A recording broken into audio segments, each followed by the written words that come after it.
Pemirsa, sampai kita di akhir acara.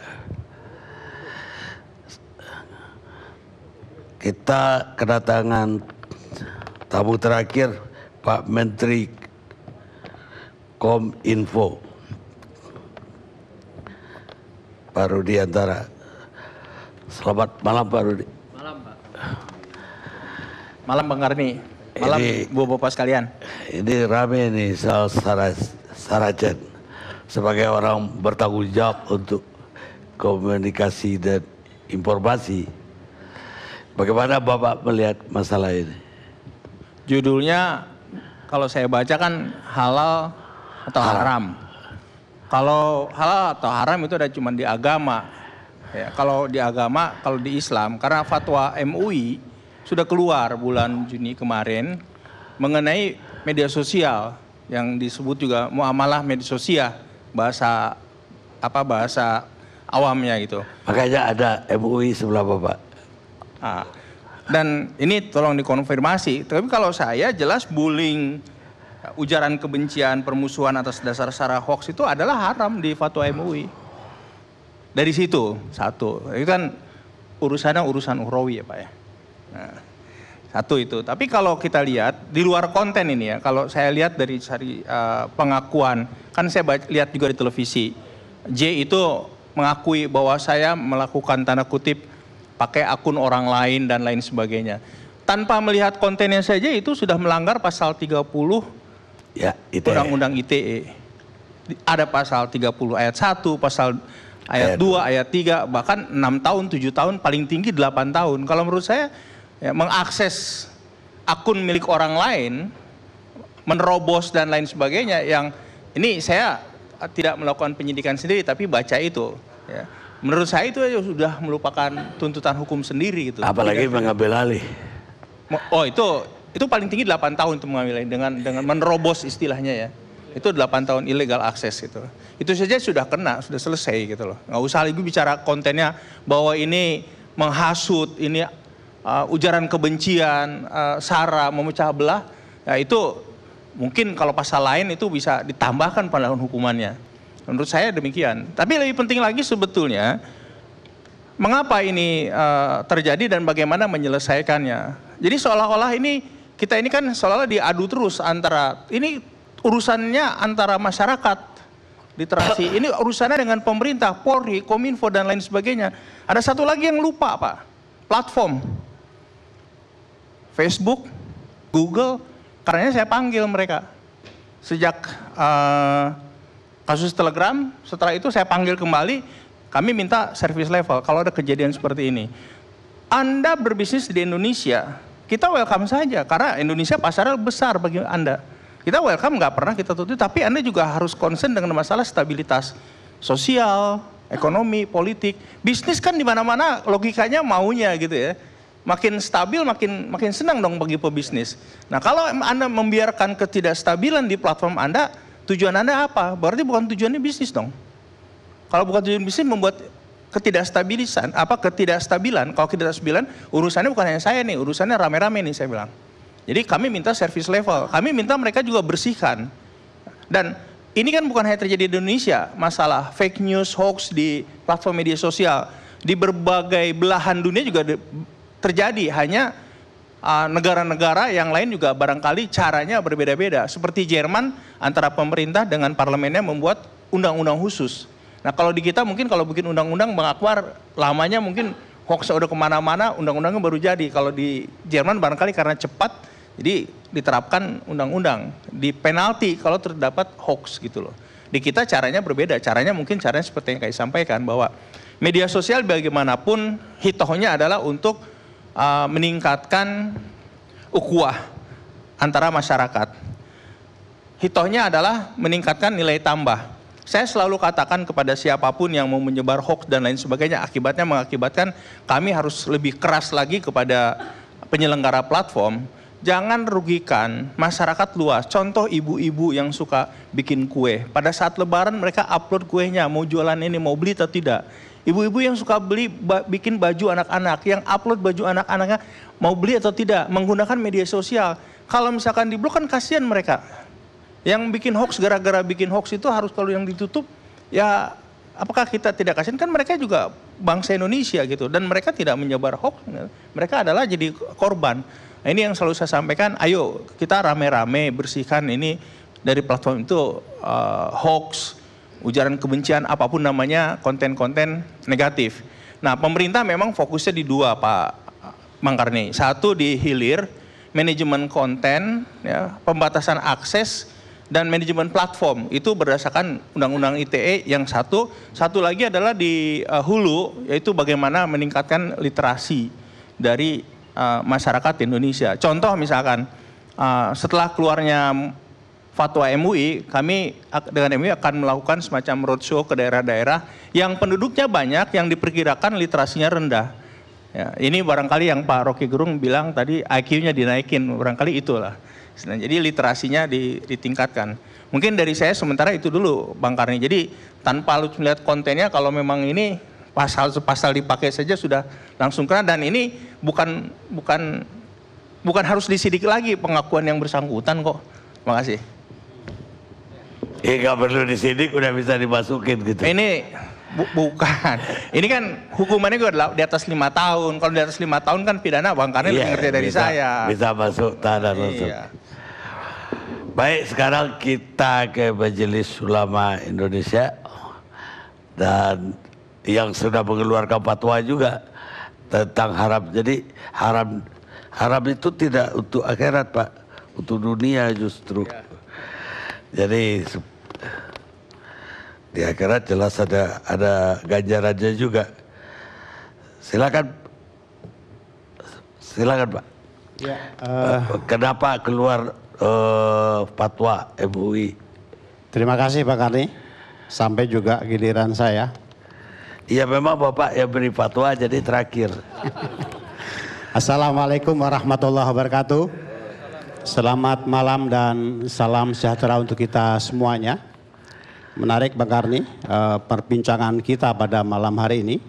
Sudah banyak narasumber yang menyampaikan, juga banyak para pakar dari sudut pandang yang tentunya sesuai dengan kapasitasnya masing-masing.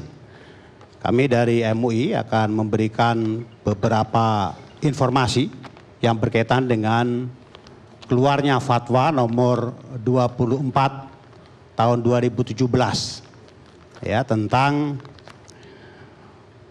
hukum dan pedoman bermuamalah melalui media sosial, atau yang tadi disampaikan oleh Pak Menteri, muamalah medsosial begitu ya.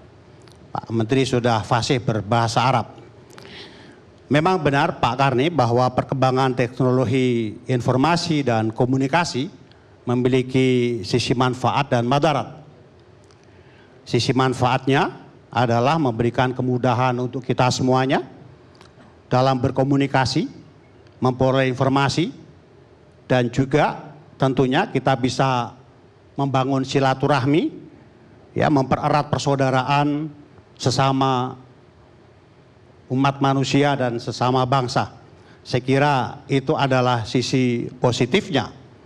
Sedangkan pada sisi madarat atau sisi negatif, penggunaan media sosial di tengah masyarakat yang tidak disertai dengan tanggung jawab, sehingga tidak jarang menjadi sarana untuk penyebaran informasi yang tidak benar, hoax, fitnah, ghibah, namimah. Nah, ini istilah-istilah di dalam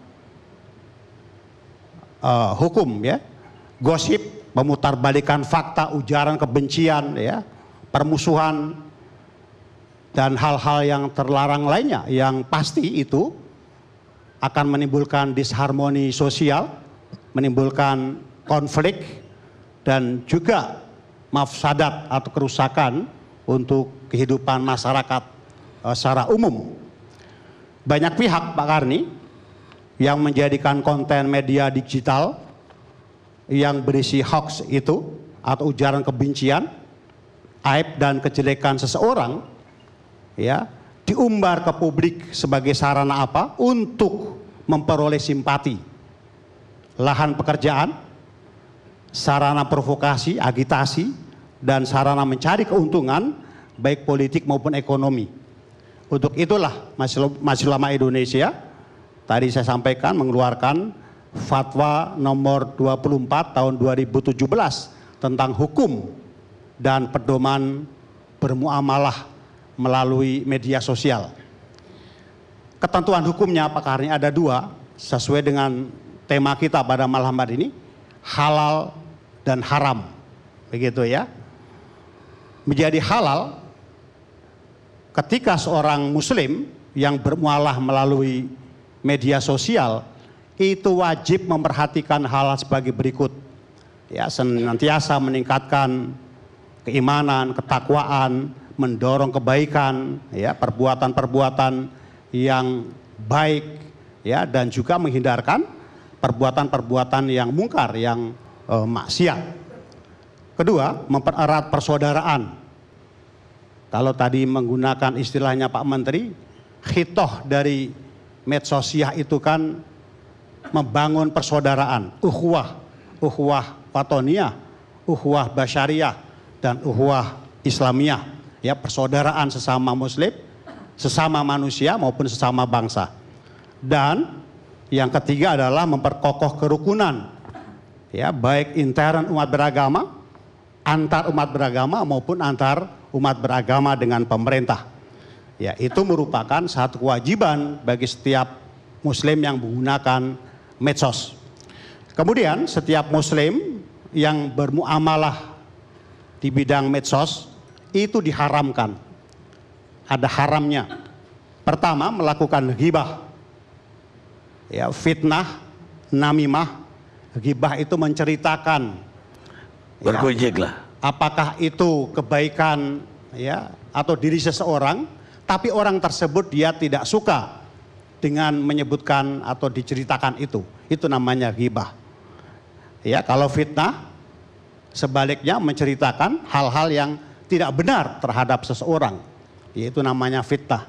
Tadi Kiai Guntur mengatakan asyadu minal qatl, begitu ya. Begitu. Kemudian kalau namimah ini sifatnya mengadu domba, ya, mengadu domba. Ini dilarang karena itu akan menyebarkan sikap permusuhan, ya. Kemudian melakukan bullying, ujaran kebencian, permusuhan atas dasar suku, agama, ras, dan golongan atau sara. Ini juga dilarang. Sebentar, Menyebarkan hoax. Pak Kiflan mau apa? Mau apa Pak Kiflan? Oh, saya kira Pak Kiflan tadi mau klarifikasi sama yang tadi aja. Enggak, Pak Kiflan dulu, terpaksa saya stop dulu karena beliau yang terakhir saya susun. Rundown-nya agar benar Pak. Boleh Bapak dulu deh. Ya, terima kasih. Sebentar, saya bukan menyela. Pertama begini, karena saya merasa begitu, kok saya jadi sasaran. Saya mulai, dan dianggap saya masih dalam posisi sekarang adalah sebagai tersangka. Jadi masih juga belum cabut tersangka saya. Jadi ada muncul begitu, kemudian saya tidak tahu, kemudian ada berita dari Sri Rahayu tadi, dan kemudian saya udah ngambil, kok saya kena fitnah dulu. Gus Dur memfitnah saya, tapi Gus kemudian ya mengklarifikasi. Waktu peristiwa Ambon saya sebagai provokator. Yang kedua Pam Swakarsa, saya juga kena. Yang ketiga masalah yang kemarin makar juga. Dan kemudian sekarang kena lagi, maka saya perlu klarifikasi. Tapi ada satu, kita ini kebencian kita ini sudah mendalam sejak antara orde lama, orde baru dengan orde reformasi. Antara itu masih ada permusuhan. Saya mengharapkan supaya jangan ada permusuhan lagi lah. Karena itu terlampau capek kita ini permusuhan di antara kita, di antara bangsa ini. Kemudian satu lagi di sini di cyber itu yang daftar namanya saya dapat terima dari Metro ini. Di sini menyebutkan sumber kop suratnya yang menyatakan susunan organisasinya, tapi tolong dicek ini kebenarannya.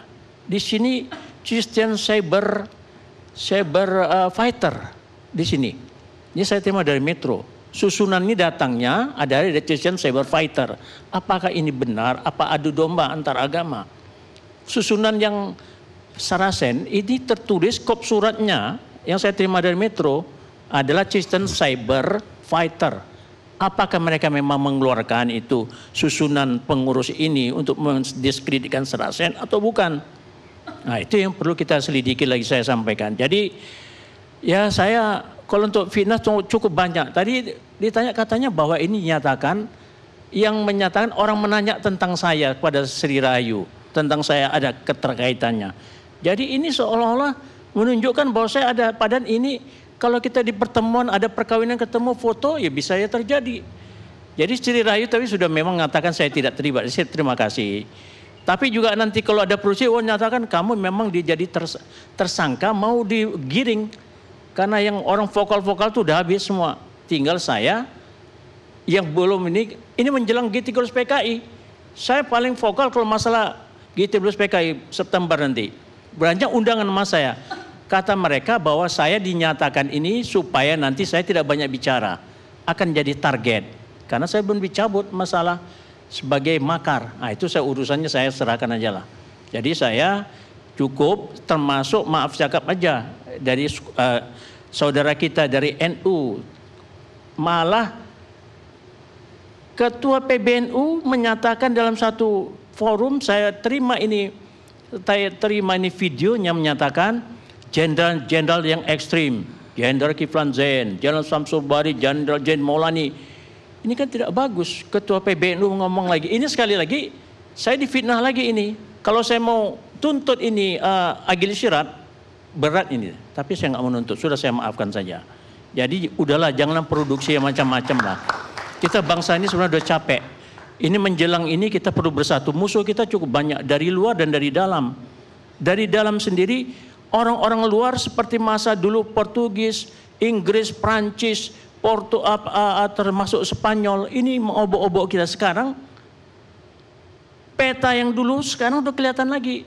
Perusahaan-perusahaan asing ini sudah membuat grup-grup di Indonesia. Coba diteliti oleh kepolisian. Saya tidak akan marah atau saya membenci kepolisian, adalah saudara saya dalam berjuang untuk Republik ini di TNI. Walaupun saya ditangkap oleh polisi, tapi saya tidak marah kepada polisi. Nah tugasnya. Ya. Jadi dengan demikian, ini mereka sudah orang asing ini di perusahaan-perusahaan saya sudah dengar mereka buat grup sini bahwa anak-anak orang Indonesia, grup Korea, grup Jepang, grup Cina, grup Amerika di pabrik-pabrik itu memproduksi supaya kita pecah belah. Dan kemudian ini setelah pecah belah, dia menguasai akses, terutama dari akses keuangan dan kemudian akses sumber daya. Inilah yang perlu kita perhatikan. Marilah mulai saat kesempatan ini, hate speech itu kemudian masalah hoax. Sudahlah kita hentikan saja. Untuk semua pihak, baik dari government yang merasa bahwa memegang kekuasaan, ataupun dari kita, government juga berjujur, benar dan adil. Kalau kita jujur, benar dan adil, siapan saya itu adalah sumpah bagi kita, sumpah prajurit, dan juga kepada seluruh bangsa Indonesia dan termasuk government, saya kira ini akan menjadi semuanya tenang. Tapi kalau tidak jujur, tidak benar dan tidak adil, hate speech tetap akan keluar, hoax tetap akan keluar. Itu aja dari saya. Terima kasih. Baik. Sekarang kembali Pak Zainud Tauhid. Iya Bang Karni. Baik, saya melanjutkan tentang ketentuan hukumnya. Tadi ada yang sifatnya wajib dan ada yang diharamkan. Yang diharamkan tadi misalnya melakukan ghibah, ya, fitnah, bullying, kemudian ujaran kebencian atas dasar suku, ras, agama, ya, dan antar golongan. Ini juga dilarang. Termasuk menyebarkan hoax serta informasi bohong meskipun itu tujuannya baik. Menyebarkan berita bohong tujuannya baik, itu juga dilarang, apalagi tujuannya jahat begitu. Kemudian menyebarkan konten yang benar tetapi tidak sesuai dengan tempat, ya, dan waktunya, itu juga dilarang. Mencari-cari informasi tentang aib, gosip, ya, kejelekan orang lain atau kelompok, ya, kecuali untuk kepentingan yang dibenarkan oleh syar'i. Ya, seperti beliau, kalau dilarang nggak bisa bekerja, Pak. Oleh, ya. Jadi itu dibenarkan, itu boleh. Bagian lain dari ketentuan hukum adalah memproduksi konten atau informasi yang tidak benar kepada masyarakat, ya seperti yang disebutkan di atas, itu juga hukumnya haram. Memproduksi, ya, menggandakan, memforward, ya, dan sebagainya.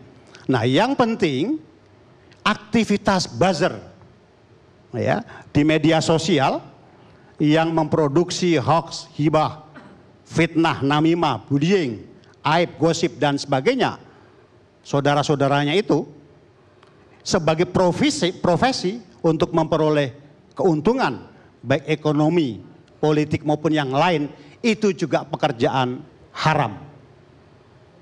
Yang terakhir, Bang Karni, demikian juga orang yang menyuruh, mendukung, membantu, memanfaatkan jasa orang-orang yang memfasilitasinya, itu juga hukumnya haram. Ada beberapa ketentuan yang saya kira perlu kami sampaikan di dalam pedoman bermuamalah. Ya, hal yang harus diperhatikan dalam menyikapi konten atau informasi di media sosial antara lain. Yang pertama, konten informasi yang berasal dari media itu memiliki kemungkinan benar dan salah. Ya. Konten atau informasi yang baik belum tentu benar. Ya. Berikutnya, konten atau informasi yang benar belum tentu bermanfaat. Ya. Konten informasi yang bermanfaat belum tentu cocok untuk disampaikan ke ranah publik. Dengan demikian, tidak semua konten atau informasi yang benar itu boleh dan pantas disebar ke ranah publik. Penutup, Bang Karni, saya ingin menyampaikan firman Allah. Mudah-mudahan ini bisa memberikan keberkahan untuk kita. A'udzubillahi minasyaitonirrajim. Ya ayyuhallazina amanu ijtanibu katsiran minadh-dhanni inna ba'dadh-dhanni itsmun wala tajassasu wala yaghtab ba'dukum ba'dha ayuhibbu ahadukum an ya'kula lahma akhihi maitan fakarihtumuhu wattaqullah innallaha tawwabur rahim. Artinya, hai orang-orang yang beriman, jauhilah kebanyakan purbasangka, kecurigaan, karena sebagian dari purbasangka itu adalah dosa. Dan janganlah mencari-cari keburukan orang lain. Dan janganlah menggunjingkan satu sama yang lain. Adakah seorang di antara kamu yang suka memakan daging saudaranya yang sudah mati? Maka tentulah kamu merasa jijik kepadanya dan bertakwalah kepada Allah. Sesungguhnya Allah Maha Penerima Taubat lagi Maha Penyayang. Surat Al-Hujurat ayat 12. Terima kasih. Wassalamualaikum warahmatullahi wabarakatuh. Pemirsa, saya mau nambahin dasar hukumnya MUI tadi, Pak Zainud Tauhid yang mengutip Al-Hujurat ayat 12 tadi. Satu hari Rasulullah bertanya tentang gibah kepada pengikutnya. Dan pengikutnya menjawab bahwa itu hanya Allah dan Rasul yang tahu. Kemudian Rasul mengatakan bahwa gibah itu adalah kamu menceritakan sesuatu yang buruk tentang orang lain. Dan sahabat bertanya, bagaimana kalau kelakuan orang itu benar-benar buruk, ya Rasul? Dan Rasul menjawab, ya itu yang namanya gibah. Kalau orang itu tidak melakukan itu namanya fitnah. Hadis riwayat Abu Hurairah. Kita ketemu ILC yang akan datang.